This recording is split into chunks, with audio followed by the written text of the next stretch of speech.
இயல்பாவே ராகு பிரம்மாண்டம். லாபத்துல உட்கார்ந்தா பிரம்மாண்டமான லாபம், பிரம்மாண்டமான வெற்றி, பிரம்மாண்டமான ஒரு சொல்லுவாங்கல்ல, மாபெரும் சபையில் நீ நடந்தால் உனக்கு மாலைகள் இழவேணும்ன்ற மாரி மேஷ ராசிக்காரங்க போற இடமெல்லாம் வந்து புகழடைய போறீங்க. நீங்க ஒரு சின்ன அபார்ட்மெண்ட்ஸ்ல இருந்தா கூட, அந்த அபார்ட்மெண்ட்ஸ்ல நீங்க ஒரு 100 பேருக்கு தெரியக்கூடிய, மதிப்பிடக்கூடிய ஆளா இருப்பீங்க. ஏன்னா 11ஆம் இடம்ன்றது நான் சொன்ன மாரி ஹியூஜ் ஃப்ரெண்ட்ஸ், ஹியூஜ் பெரிய பரந்துபட்ட ஒரு உலகம். அது 3ஆம் இடம் சொல்லக்கூடிய இந்த முயற்சி ஸ்தானம், தைரியஸ்தானம், வீரியஸ்தானத்துல உட்கார்ந்து குரு அப்படியே ராகு அங்கிருந்து தன்னுடைய பார்வையால் ஒரு பக்கம் அப்படியே மிளிரச் செய்யும்போது, உங்களுடைய முயற்சிகள் அனைத்தும் பலித்தமாகும். நீங்க போடுற சின்ன எஃபெக்ட் கூட பிரம்மாண்ட வெற்றியை குடுக்கறதுக்கான நேரத்தை இந்த புத்தாண்டு, இந்த ராகு பயிற்சி கிரியேட் ஆக போகுது. ஹானஸ்ட்டா சொல்லணும்னா இந்த ராகு பயிற்சிய முறையா, சரியா நீங்க பயன்படுத்திக்கிட்டீங்க அப்படின்னா, ஒரு 20, 25 வருஷத்துக்கான வித்தை இப்பயே போட்டு சூப்பரா லைஃப்ல செட்டில் ஆயிடுவீங்க.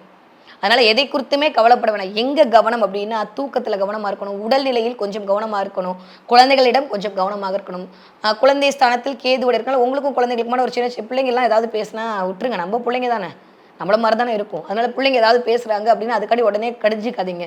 கொஞ்சம் அரவணைச்சுக்கோங்க.